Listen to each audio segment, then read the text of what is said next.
8. 라자구 등판에서. 일본 군대 안도 입성은 시간 문제로 되고 있었다. 친일적인 지주들은 일본인들을 맞기 위하여 벌써 깃발까지 준비하였다. 구국군은 양강구에 더 오래 머물러 있을 수 없게 되었다.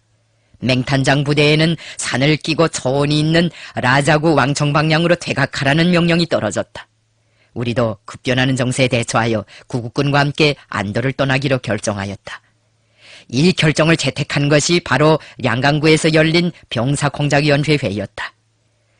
총적인 지향은 왕청으로 활동 거점을 옮기는 것이지만 당분간은 퇴각하는 구국군 부대들이 집결되고 있는 라자구에 들고 앉아 거기서 반일 부대들과의 사업을 전개하기로 하였다. 우사령 부대도 안도에서 라자구로 철수하였다. 우리가 북만으로 갈 준비를 한창 다그치고 있을 때 철주 동생이 나를 만나려고 양강구에 찾아왔다. 형, 나도 형님네 부대를 따라가고 싶어. 형님 없이는 토기점골에서 더 못 살겠어요. 동생은 내가 묻기도 전에 찾아온 영권을 스스로 고백하였다. 동생이 우리 부대를 따라가고 싶어하는 심정은 나도 이해할 수 있었다. 어머니가 돌아가신 소사하 골짜기에서 남의 눈칫밥을 얻어먹으며 하루하루를 살아간다는 것이 감수성이 예민한 그 나이 아이들에게 있어서는 견디기 어려운 일로 되지 않을 수가 없었다. 너마저 토기점골을 떠나면 영전은 어떻게 하니? 그 애가 고독해서 견디지 못할 텐데. 둘이나 남의 집 밥을 먹으니 미안해서 못 견디겠어요. 막내 혼자만 있으면 덜 미안할 것 같아. 나는 철주의 말이 리치에 맞는다고 생각하면서도 그의 요구를 받아들일 수 없었다. 동생의 나이가 16살이니 총을 메워주면 부대를 따라다니며 군인 생활을 할 수도 있었다. 철주는 나이에 비해 몸집도 크고 체격도 좋았다. 하지만 아직 뼈가 채 여물지 않아서 유격대의 짐이 될 수 있었다. 더구나 철주는 안도지구에서 공청사업을 추켜 세워야 할 무거운 책임을 걸머지고 있었다. 내가 2년이나 3년 후에 그런 청을 한다면 형은 너의 청을 선뜻 받아들일 게다. 그런데 지금은 그 청을 들어줄 수 없구나. 좀 고생스럽고 고독스럽더라도 몇 해만 참아다고. 남의 집에 가서 모슴살이도 하고 계절노동 같은 것도 하면서 공청사업을 좀 번뜩게 내밀어 보아라. 지하활동도 무장투쟁 못지않게 중대한 사업인데 그걸 무시하면이 안 되지.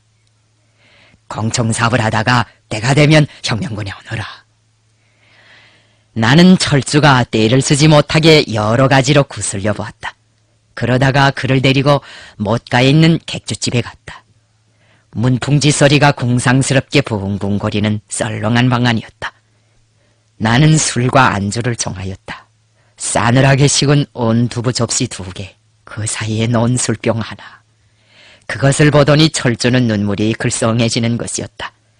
동생은 내가 술을 마시지 않는다는 것을 알고 있었기 때문에 그 한 잔의 술이 무엇을 의미하는지 벌써 짐작하고 있는 모양이었다. 철주야, 너의 청을 들어주지 못하는 이 형을 용서해다고. 낸들 왜 너를 데리고 다니고 싶은 마음이 없겠니? 너를 떼두고 가자니 내 가슴도 아파서 찢어질 것만 같구나. 그렇지만 철주야, 섭섭한 대로 우리는 여기서 또 헤어져야겠다. 나는 술 기운의 독으로 멀쩡한 정신을 가지고서는 입에 쉽사리 옮길 수 없는 말을 단숨에 해버리었다. 그러나 자기도 모르게 눈물이 고여 오르는 것을 어쩔 수 없었다. 내가 눈물을 보이지 않으려고 밖에 나오자 철주도 마시던 술잔을 내버린 채 나를 따라 일어섰다. 알겠어요, 형. 이 한마디와 함께 철주는 뒤로 다가와 내 손을 소리 없이 잡았다 놓는 것이었다. 이렇게 되어 나는 동생과 헤어졌다. 그리고는 다시 만나지 못하였다. 그 음산하고 초량한 못가의 가을을 회상할 때마다 나는 그날 내 손을 살고머니 잡았다 놓고 가던 동생의 손을 더 오래 그리고 더 뜨겁게 잡아주지 못한 것을 두고두고 후회하곤 하였다. 지금 생각해보아도 그것은 너무나 쓸쓸한 작별이었다. 만일 그때 내가 절주의 종을 들어주었더라면 동생은 20살도 채 되지 못한 나이에 일찍이 세상을 떠나지 않았을런지도 모른다. 실로 불같이 살다가 불같이 가버린 인생이었다. 철주는 10살을 넘기기 바쁘게 혁명 조직을 따라다녔다. 무성에 있을 적에는 새날소년동맹 선전책으로 활동하였고 서사하에 와서는 구공청위원회 비서로 사업하였다. 량강구에서 나와 헤어진 철주는 그 후 수많은 공청원들을 키워 조선인민혁명군에 입대시키었다. 그는 자청에서 어려운 반일부대와의 사업도 하였다. 그는 반일부대 병사들과 함께 대전자 시가를 습격하는 전투에도 참가하였다. 그가 관계하였던 두 우이순이 지휘하는 반일부대는 일본군의 간도 토벌대와 잘 싸웠다고 한다.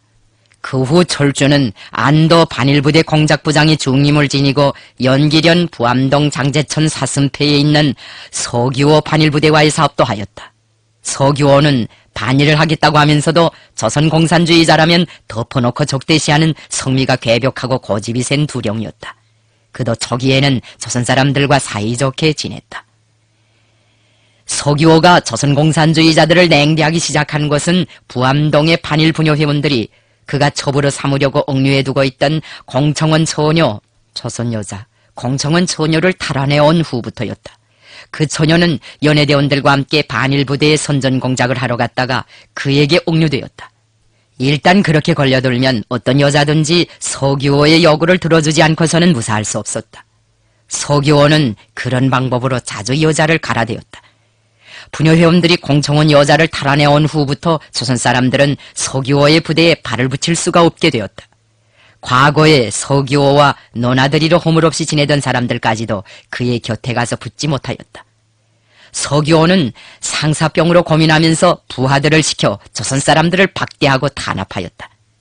이런 때에 철주 동생이 고려의서 자격을 가지고 있는 림춘추 동무를 데리고 서기호의 부대에 찾아갔다.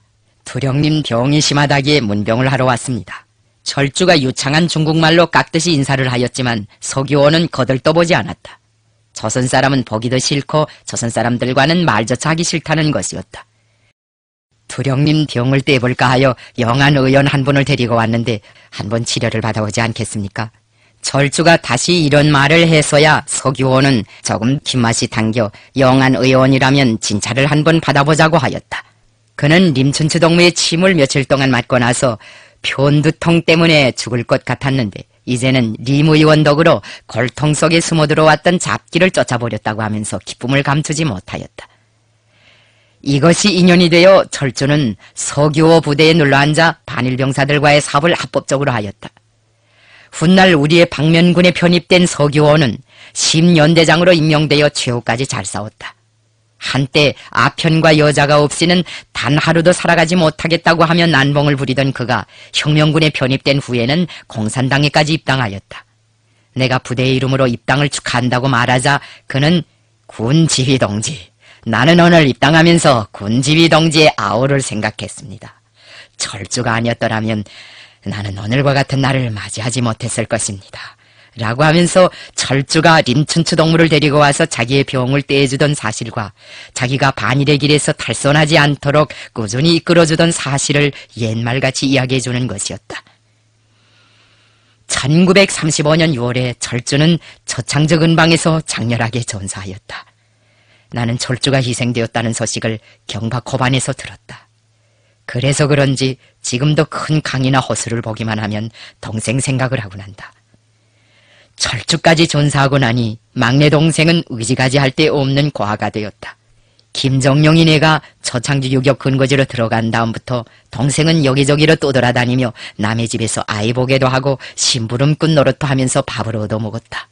관동군이 나에 대한 귀순 공작에 써먹으려고 나의 연고자들을 닥치는 대로 잡아들이던 때였으므로 막내 동생은 자기의 이름자와 출신마저 속이고 동북 삼성은 물론 중국 관내의 도회지들과 농촌들에까지 들락날락하며 정처 없는 유랑 생활을 하지 않으면 안 되었다. 그러다 나니 그는 베이징에도 얼마간 가 있었다. 나도 해방 후 일본 경찰들이 남기고 간 문건에서 동생의 수배와 관련된 자료들을 보았다. 막내 동생은 신경맥주 공장에서 일할 때 고향이 너무 그리워 조국에 나와서 석 달가량 지냈다. 그때 그는 검은 양복 차림에 흰 구두를 신고 만경대에 나타났다.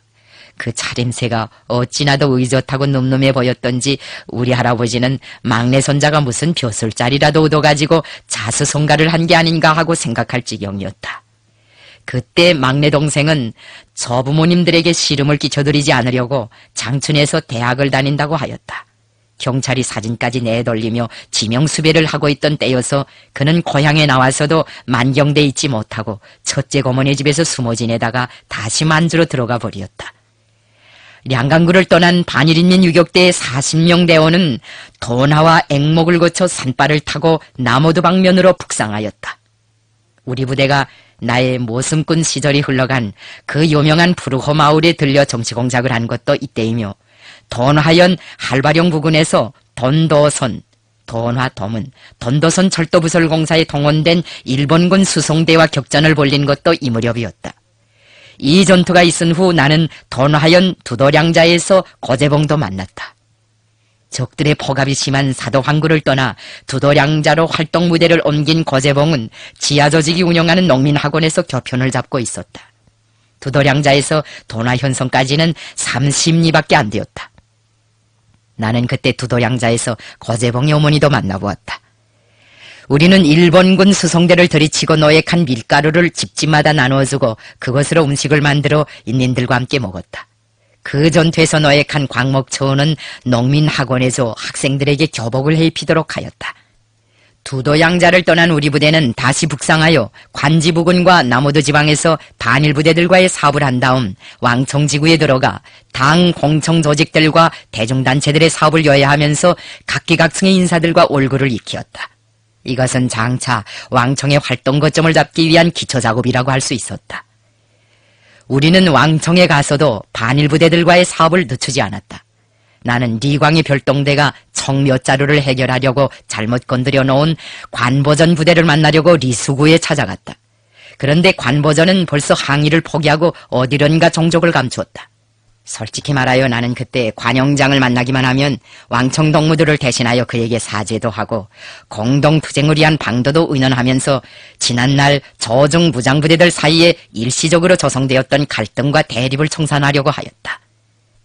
관보조는 달아났지만 나머지 사람들이라도 만나려고 연락을 보냈더니 100명쯤 되는 반일 부대 병사들이 돈화현성에서 일본 군대를 적친 김일성 부대가 어떤 부대인지 보자고 하면서 우리를 찾아왔다. 나는 그들 앞에서 왕청 별동대가 무기를 해결하기 위해 관영장 부대의 병사들에게 손을 댄 것이 비우호적인 처사였음을 인정하고 조정인민의 공동투쟁과 반일 부대의 사명과 관련된 허심탄회한 연설을 하였다. 그 연설에 대한 반일 부대 사람들의 반향이 좋았다. 코산이라는 지휘관은 그 연설을 듣고 나서 자기도 관보전처럼 항의를 포기할 생각을 하였는데 이제부터는 옳은 길을 걷겠다고 하였다. 그 결의대로 그는 반일 전선에서 잘 싸웠다. 왕청에서 큰 두통거리로 되었던 반일 부대와의 화해는 이처럼 순조롭게 이루어졌다. 우리는 반일 부대들과의 사업에서 나타나고 있던 자경적 편향을 없애고 그들을 항일 연합 전선에 더 많이 인입하기 위한 목적으로 라자구에서 반일 병사위원회를 소집하였다. 그때 동령현성에 집결된 구국군 부대들은 소련을 경유하여 중국 관내로 퇴각할 차비를 하고 있었다. 우리는 어떻게 하나 국경 밖으로 달아나려고 서두르는 구국군의 도주를 막고 그들을 반일 전선에 튼튼히 묶어놓으려고 하였다. 그렇게 하지 않는다면 우리의 유격투쟁 앞에 엄중한 난관이 조성될 수 있었다. 반일 부대들을 격파하기 위하여 사방에 분산되었던 적들의 토벌 역량은 몇백 명밖에 되지 않는 우리의 유격대들에 집중되어 유년기에 있는 우리의 무장력을 단숨에 질식시킬 수 있었다.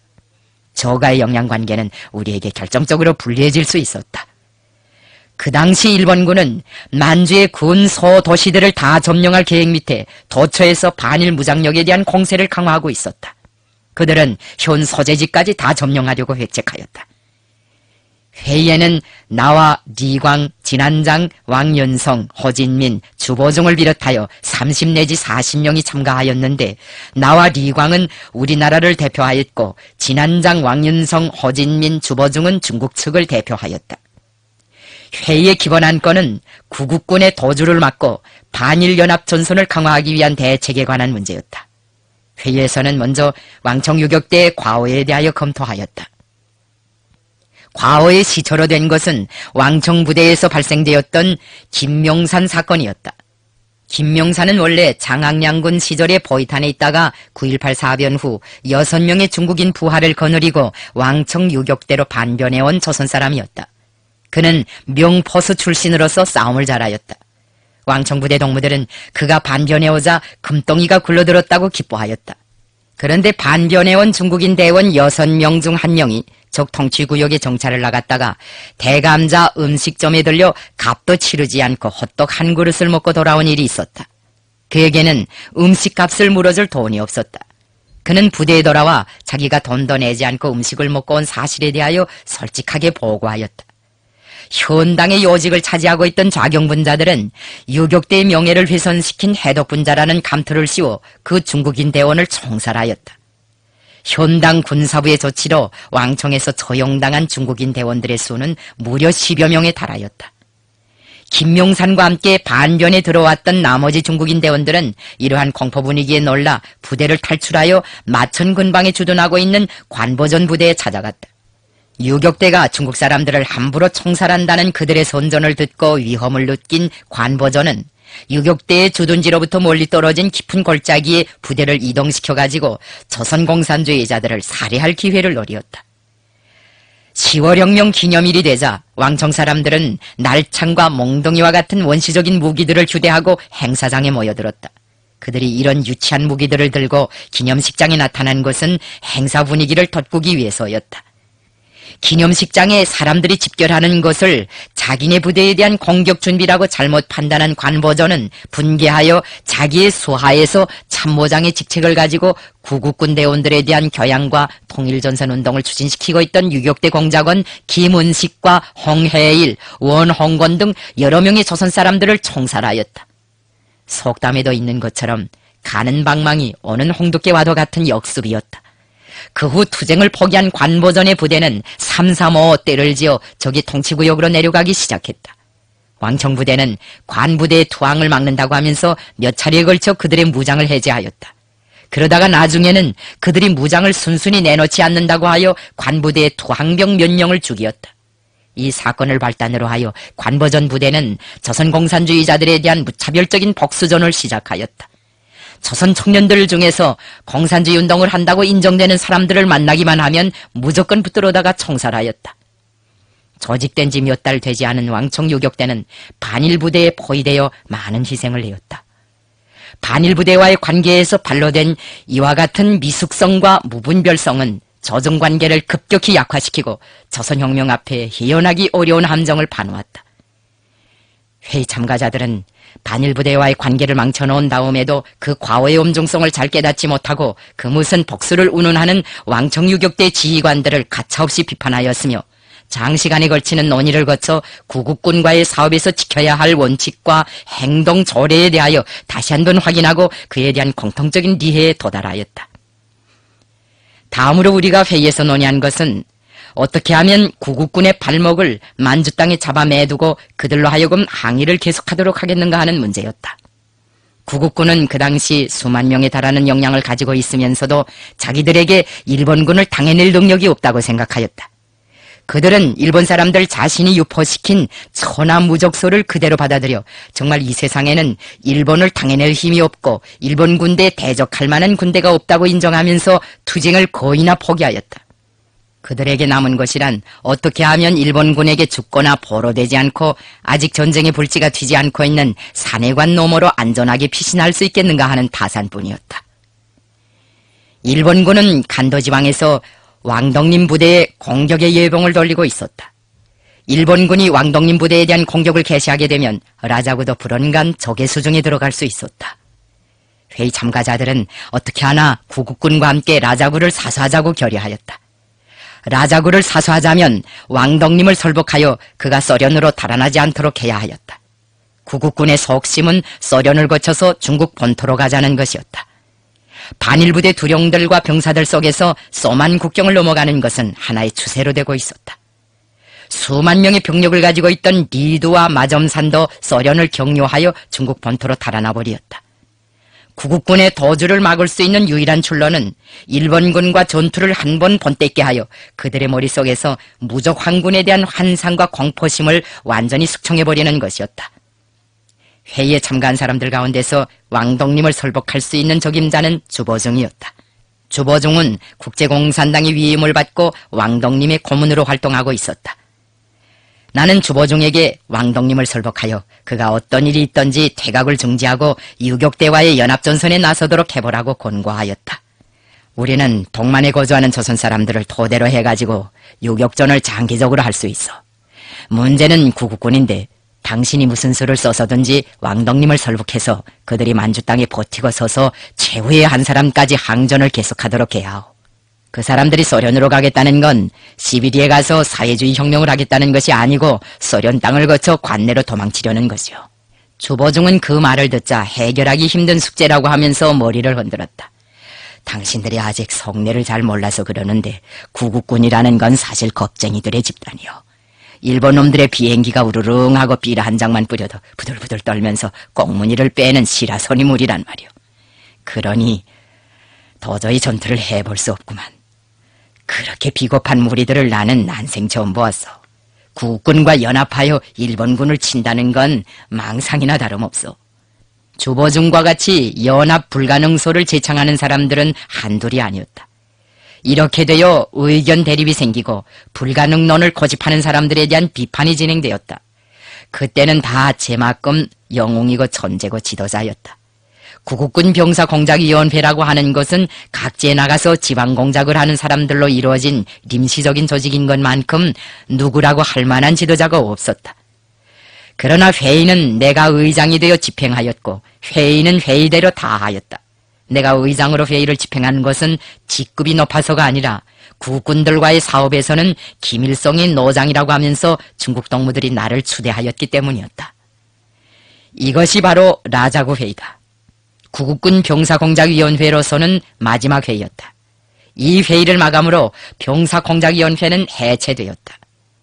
라자구 회의의 결정에 따라 나와 리광, 진안장과 주보중, 허진리는 왕덕님 부대, 어이성 부대, 제세용 부대와의 사업을 나누어 맡기로 하였다. 어이성과 제세용은 다 왕덕님의 부하들이었다. 얼마 후 어이성 부대에 간 진안장한테서 통보가 왔다. 어이성이 라자구 회의의 방침에 응하기로 약속하였다는 낙관적인 소식이었다. 내가 왕덕님 부대와의 사업을 하고 있을 때 일본군이 라자구 일대로 밀려들었다.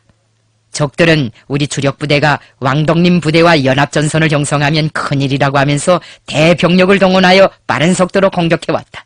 왕덕님은 싸울 생각을 하지 않고 라자구에서 도망쳤다. 수천 수만 명의 대병력이 돌개바람에 말려가는 가을 낙엽처럼 일본군의 탄막을 피해 소만 국경 쪽으로 철퇴하였다. 몇십 명에 지나지 않는 유격대 역량만으로는 도저히 라자구를 사수할 수가 없었다. 그래서 우리도 구국군과 함께 동령현 쪽으로 후퇴하였다. 동령현까지 따라가서라도 기어이 구국군을 돌려세우자는 것이었다. 적은 인원을 가지고 대병력과 격전을 벌이면서 후퇴하다나니 우리는 도중에서 고생을 많이 하였다. 우리가 적의 대군과 싸우면서 동령현 방향으로 갈 때에는 추운 동짓달이어서 반일병사들 가운데도 얼어 죽은 사람들이 많았다. 나는 구국군을 따라가면서 꾸준히 왕덕님을 설복하였다. 그때 그가 나의 말을 들었더라면 공동전선을 하여 동북지방에서 항일무장투쟁을 잘하였을 것이다. 그러나 왕덕님은 나의 권고를 듣지 않고 끝내 소련을 거쳐 중국 관내로 가버렸다. 우리는 왕덕님과의 교섭을 단념하고 로정을 받고 최종 목적지인 왕청지구로 향하였다. 라자구에서 수백 리를 걸어 소만 국경이 보이는 곳까지 갔다가 뜻을 이루지 못하고 돌아서는 내 마음은 비길 데 없이 침울하고 암담하였다. 수만 명에 달하는 구국군도 감히 일본군에 대항하지 못하고 뺑소니를 치는데 18명밖에 남지 않은 우리 부대는 이 겨울을 도대체 어떻게 나야 하는가? 어떤 묘술로 이 오목한 고비를 넘겨야 하는가 하는 생각이 들었다. 18명이면 일본 사람들이 즐겨 쓰던 표현에도 있는 것처럼 장애일석과 같이 미미한 존재라고 할 수 있었다. 부대가 40명으로부터 18명으로 줄어든 것은 여러 가지 사정에서였다. 싸움에서 전사도 하고 병을 만나 떨어진 사람도 있었다. 그리고 몸이 허약해서 내보낸 사람도 있고 개중에는 투쟁을 못하겠다고 해서 집으로 돌려보낸 사람들도 더러 있었다. 독립군 출신의 나이 많은 대원들과 일부 농촌 청년들이 더욱 견디기 힘들어하였다. 마지막까지 대오에 남은 것은 길림 시절부터 공청조직에 망라되어 투쟁하던 동무들이었다.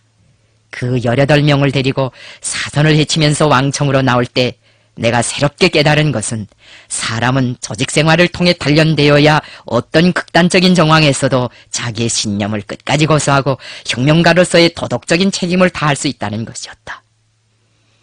우리는 왕청으로 가는 노상에서 오이성의 연락병을 만나 그와 함께 행동하였다. 그 연락병의 이름은 맹소명이라고 하였다. 우리 대원들은 처음에 신분을 알아보려고 그를 단속하였다. 일본 간첩들이 사방에 우글우글할 때였으므로 우리는 신분을 확인할 수 없는 낯선 사람들에 대해서는 몹시 경계하였다. 맹소명에게는 구국군 병사공작위원회와 반일부대와의 협약으로 발급된 반일회원증이 있었다. 이 반일회원증을 유격대원들에게도 주고 반일부대 병사들에게도 주었다. 이 증서를 가지고 있는 사람들의 한해서는 양측에서 서로 보호하고 도와주게 되어 있었다. 맹소명은 반일회원증뿐 아니라 오이성이 왕덕님에게 보내는 응원 요청서까지 가지고 있었다. 우리는 그가 오이성의 연락병이라는 것을 완전히 신임할 수 있었다. 맹소명이 전교령으로 가게 된 데는 그럴 만한 곡절이 있었다. 사실은 이 편지를 전하려고 동령까지 갔댔는데 왕덕님이 달아나는 바람에 허탕을 치고 돌아옵니다. 오이성 한태원이 그도 로모조하의 한계 대대만 떨구고 홍성나자 쪽으로 철수해버리지 않았겠습니까? 그런데 글쎄 로모조하에 떨궈 두었다는 그 한계 대대마저 서삼차구 전교령 서삼차구 쪽으로 갔다는 겁니다. 그래서 그 대대를 찾아가는 중입니다. 나중엔 죽더라도 항의를 해야겠으니까요. 맹소명의 항의의식은 아주 견결하였다.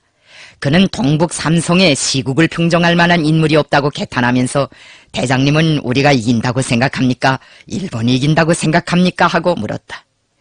우리가 이긴다고 생각합니다. 서양의 어떤 작가는 사람은 패배를 위해서가 아니라 승리를 위해서 태어났다고 했습니다. 당신이나 나나 다 승리를 위해서 지금 이 노은 속을 헤쳐가는 것이 아니겠습니까? 나는 맹소명과 함께 서삼차구 방향으로 갔다는 그 대대장을 찾기로 결심하였다. 우리는 그 한계 대대에 연합전선의 명줄을 걸고 어떤 일이 있든지 그 대대만은 꼭 설복하여 투쟁을 포기하지 않도록 해야겠다고 생각하였다. 맹소명은 왕청까지 가서 우리와 함께 여영구 방위전투에도 참가하였다.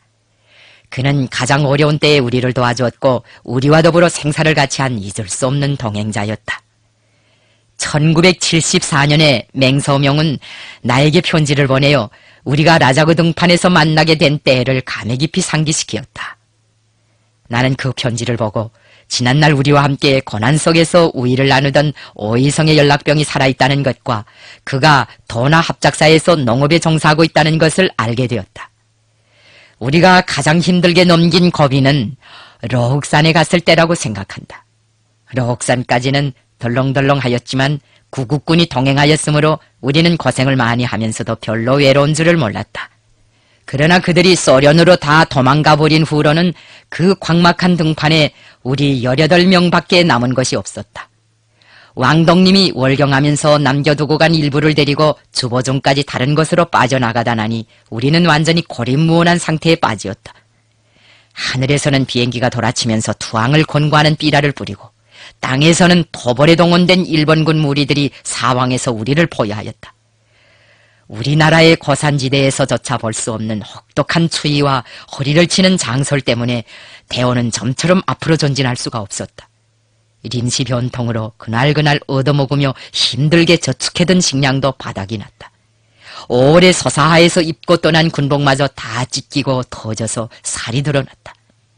이런 때에 우리는 라자그 등판에서 마가성을 가진 좋은 노인을 만나 구사일생으로 어려운 고비를 모면하였다. 우리가 마노인을 만난 것은 음력 섣달 금음날이었다. 사상으로 보면 무정견 무소속인데 국민당의 정치에 대해서는 덜 대먹었다고 침을 뱉는 영감이었다. 그렇다고 하여 공산주의를 신봉하는 것도 아니었다. 한마디로 말하면 염세주의가 강한 사람이었다. 그러나 남들에게 덕을 베풀지 않고서는 괴로워서 견디지 못하는 착하고 인정 깊은 호인이었다. 만호인한테는 집이 2채가 있었다. 아래채에는 우리가 들고 우채에는 구국군 패잔병들이 들어있었다.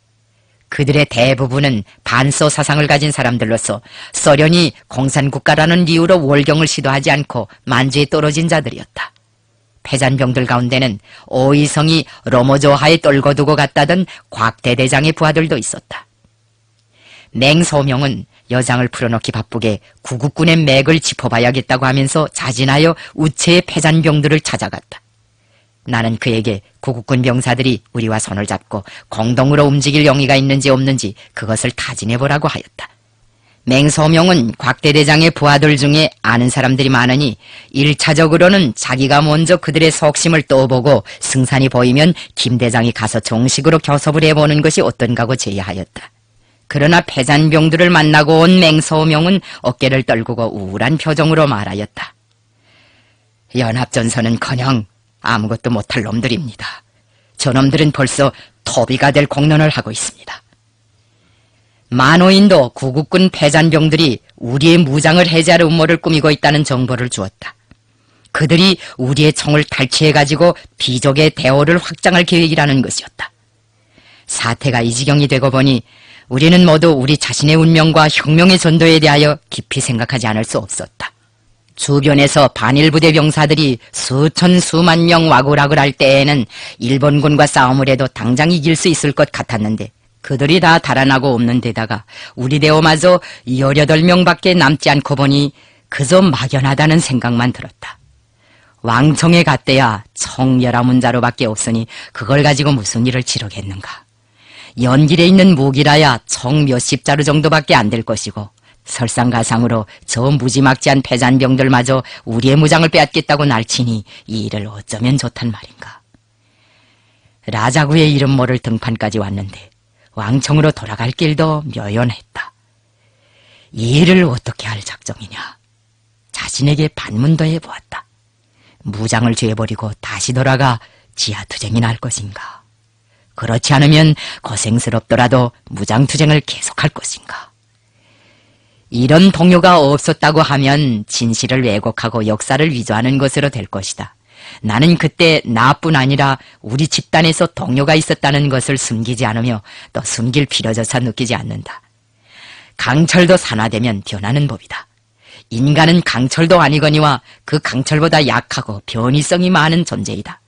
그러나 인간은 강철보다 훨씬 더 억세다고 말할 수 있다. 강철은 자기 힘으로 산화과정을 막을 수 없지만 인간은 자기의 사상 속에서 일어나고 있는 변화를 스스로 통제하고 조종할 능력을 가지고 있기 때문이다. 문제는 동요하는 데 있는 것이 아니라 그 동요를 어떻게 극복하는가 하는 데 있는 것이다. 인간을 만물의 영장이라고 하는 것은 바로 사람이 스스로 자기를 조절할 줄 아는 고유한 능력을 가지고 있기 때문이며 혁명가를 위대하다고 하는 것은 바로 그들이 무에서 유를 창조하고 역경을 순경으로 만들 줄 아는 강의하고 창조적이고 희생적인 인간들이기 때문이다. 나는 그때 어떻게 해야 할지 향방을 잡지 못하였다. 하늘이 무너지고 땅이 꺼지는 한이 있더라도 무장투쟁을 계속해야겠는데 남아있는 대원들이란 모두 20살도 채 안 되는 홍안의 청년들이었다. 내 자신도 아직은 경험이 어리다고 할 수 있었다. 길림바닥에서 비라를 쓰고 연설이나 하며 돌아다닐 때에는 모두가 영웅호걸이었는데 이런 경우에는 누구나 다 초학도들이었다. 지하공작을 할 때에는 방법이 많았지만 수만 명의 우군을 다 잃어버리고 패잔병들만 남은 무인지경에서 18명의 행로를 어떻게 개척해야 하는가 하는 것은 우리의 힘만으로는 풀기 어려운 과제였다. 웃집에 든 패잔병들은 토비가 될 것을 계획하였지만 우리는 그런 노릇을 절대로 할 수가 없었다. 조직군중이 있는 곳에 가야 무슨 방법이 나서겠는데 조선인 부락은 200리쯤 가야 있다고 하였다. 그러나 그 오간도 일본군이 없는 걸짜기가 없다는 것이었다. 혁명이란 이다지도 간과한 것인가. 불과 2, 3년 동안이면 손쉽게 결판을 낼 수 있으리라고 보았던 우리 혁명이 어쩌면 이렇게도 험한 벼랑 끝에 와서게 되었는가. 안도에서 나팔을 불며 도도하게 출발하였던 우리의 대오가 황량한 이 산등에서 전진을 멈추고 마는가 하는 생각도 없지 않았다. 이 부대를 모으려고 끼니를 걷는 것은 며칠이었고 잠을 이루지 못한 것은 몇 날 몇 밤이었던가. 이 부대를 위해 세상을 하직하시는 어머니의 곁에도 가 있지 못하고 사랑하는 동생들과도 생이별을 한 내가 아닌가. 차광수도 최창골도 이 대호를 위해 청춘을 바치지 않았는가. 차광수는 돈화에 정찰을 나갔다가 전사하였다. 걸어온 길을 돌이켜보고 걸어가야 할 길을 생각하는 내 마음은 온 지구덩어리가 통째로 매달린 듯 무겁기만 하였다. 내가 아궁 앞에 앉아 이런 생각 저런 생각을 하고 있을 때 만호인이 내 옆에 다가와 조용히 물었다. 자네가 책임자인가? 그렇습니다. 그런데 대장이라는 사람이 눈물은 왜 흘리는가? 눈바람을 맞으면서 오느라고 그런가 봅니다. 대답은 그런 식으로 굼때였으나 나는 사실 눈바람 탓이 아니라 앞날에 대한 걱정 때문에 눈물을 흘렸던 것이다. 노인은 한참 동안 나를 굽어보면서 길다란 채수염을 연방 내리쓸었다. 자네가 저 우체에 든 놈들 때문에 근심하는 것 같은데 너무 상심하지 말게. 내 오늘 저녁 좋은 곳에 데려다 주겠으니 거기 가서 며칠 푹 쉬라고. 한 20날 쉬면서 공부도 하고 영양보충도 하면 머리가 지갈량처럼 잘 돌아갈 걸세. 밤중에 만호인은 깊은 잠에 골아떨어진 우리들을 모조리 흔들어 깨워 서울 음식으로 빚어놓은 만두를 먹였다. 그리고는 한 50리 실이 떨어진 곳에 있는 산막으로 우리를 안내하였다. 산막은 비행기도 볼 수 없는 울창한 수림 속에 자리 잡고 있었다. 산막집이라고 해야 한 장 정도의 삿자리나 겨우 깔 수 있는 크기의 방이었는데 거기에 자그마한 헛간이 하나 붙어 있을 뿐이었다. 헛간에는 만호인이 옥로를 놓아서 잡아올군 노루와 토끼도 있었고 밀, 강냉이 같은 나달과 망도 있었다. 방은 좁지만 짚을 펴고 지내면 불편한 대로 그럭저럭 급한 대목을 넘길 수 있을 거네. 여기에 숨어 있으면서 몸들을 추세우라고. 바깥 소식은 내가 며칠에 한 번씩 와서 전해주지. 자네들이 이 산막을 떠날 때에는 길 안내도 내가 해주겠네. 노인이 이런 말을 하면서 산막에 불을 지폈을 때 우리는 고마움에 목이 메어 다같이 눈물을 흘렸다. 그처럼 한적하고 쓸쓸한 등판에서 만호인과 같이 성실한 은인을 만난 것은 누구에게나 쉽게 차려질 수 없는 행운이었다. 대원들은 모두 하느님이 우리를 굽어본다고 농울하였다. 우리는 그 산막에서 보름 남짓하게 종양도 하고 학습도 하고 노루사냥도 하였다. 산막집에는 만호인이 가져다 둔 책들이 많았다. 소설책도 있고 정치서적도 있었으며 위인들의 전기도 있었다. 만호인이 비록 깊은 산중에서 사냥을 생업으로 삼고 있었지만 학식은 아주 풍부한 분이었다. 여럿이 순본을 다투어가며 경쟁적으로 익단하니 책은 어느 곳이나 다 버풀이 읽고 너덜너덜해졌다. 책을 읽은 다음에는 반드시 소감을 발표하거나 일정한 주제를 정해놓고 논쟁을 벌였다. 제가끔 막스가 어떻게 말했고 레닌이 어떻게 말했다는 식으로 명제를 따로 인용해가면서 자기 주장을 논증하느라고 열을 올렸다. 막스주의 창시자들의 명제나 유명한 작가들의 명문 가운데서 몇 가지씩은 다 뜬금으로 외워가지고 다닐 때였다. 그 당시에는 청년들이 모여 앉기만 하면 선중산도 비판하였다. 그 누구를 숭배하는 것도 못이었지만 모두 다 숭상하는 위인을 비판하는 것도 하나의 못으로 되고 있었다. 그때는 다 자기가 잘났다고 할 때였다. 모두가 다 걸작이고 영웅호걸이었다. 우리는 이 산막에서 앞으로의 행동 방향에 대해서도 진지하게 논의하였다. 흩어져서 집으로 돌아가겠는가? 아니면 왕청의 조선인 부락에 가서 거기에 있는 별동대를 모아가지고 부대를 확대하여 투쟁을 계속할 것인가? 누구나 다 투쟁을 계속하자고 결의하였는데 해령에서 입대한 한동무만은 몸이 약해서 우리들과 같이 무장투쟁을 계속할 것 같지 못하다고 실토하였다. 그 동무의 체력이 유격투쟁을 할 만큼 준비되지 못한 것만은 사실이었다. 우리는 그가 그런 고백을 하는 데 대하여 까박을 붙이거나 문제시하지 않았다. 못 가겠으면 여기서 직방 못 가겠다고 말하는 것이 좋다. 혁명은 억지로 하지 못한다. 강권이나 위협으로서는 할 수 없는 것이 혁명이다. 그러니 가려면 가고 투쟁을 계속하려면 남아서 투쟁해야 한다. 나는 부대를 책임진 지휘관으로서의 자기의 견해를 이렇게 밝히고 각자가 스스로 결심을 채택하도록 시간을 주었다. 며칠 후 우리는 한자리에 다시 모여 앉아 대원들의 결심을 들어보았다. 일행 중 16명은 죽는 한이 있어도 혁명을 계속하겠다고 맹세하였다. 그런데 나머지 2명은 부대를 떠나게 해달라고 제기하였다. 해령에서 온 동무는 이번에도 몸이 약해서 무장투쟁을 하지 못하겠으니 집으로 보내달라고 하였다. 그렇다고 자기를 비겁쟁이라고 인정하지 말아달라는 부탁도 하였다. 몸이 약해서 못하겠다고 하니 우리로서는 그의 요구를 무시할 수 없었다. 나는 그에게 우리를 따라다니기가 힘들면 집으로 가라. 우리는 그걸 허물하지 않겠다. 그런데 지금과 같은 꼴을 해가지고는 못 간다. 옷이 다 꾀해져서 거렁뱅이 꼴이 되었는데 그런 몰골로야 부모들 품으로 돌아갈 수 없지 않느냐. 가기는 가되 조선인 불악에 가서 여비를 얻어가지고 의복이랑 해입고 가라고 하였다. 다른 동무는 소련에 넘어가서 공부를 좀 하겠다고 하였다. 소련에 보증인도 없이 무턱대고 넘어가면 공부를 시켜주겠는지 노동을 시키겠는지 그건 알 수 없는 일이다. 왕청에 가서 일을 좀 하다가 그것과의 연기가 맺어지면 조직의 보증을 받아가지고 떠나는 것이 좋지 않는가. 두 동무는 내 말을 긍정하면서 내가 하라는 대로 하겠다고 하였다. 그 후 우리는 만호인의 안내로 무사히 라자구 등판을 떠났다. 노인은 우리를 왕청현 전강로까지 안내해 주었다. 참으로 친절하고 다심하고 인정 깊은 노인이었다. 몇 해 후 우리가 근거지 안팎에서 적들을 사정없이 답새기던 유격투쟁의 활성기가 도래하였을 때 나는 얼마간의 천과 식량을 가지고 라자그 등판을 찾아갔다. 그러나 만호인은 이미 세상을 떠나고 없었다. 지금도 나의 기억 속에는 만호인의 영상이 60년 전의 모습 그대로 생생하게 남아있다. 어느 때인가 나는 작가들에게 그 노인을 원형으로 하여 가극이나 연극을 하나 만들어 보라고 하였다. 그 노인에 대한 전설 같은 이야기는 가극이나 연극을 만들어낼 수 있는 훌륭한 소재이다. 그 겨울에 우리가 라자고지에서 굶어 죽지 않고 얼어 죽지 않고 청탄에 맞아 죽지 않은 것은 기적 중의 기적이라고 말할 수 있다. 나는 지금도 그때 무슨 힘이 시련 속에서 우리를 일어서게 하였는가? 무슨 힘이 우리를 패배자나 낙오분 자로 만들지 않고 승리자로 만들어 항일의 깃발을 그냥 축혀들게 하였는가고 자문하곤 한다.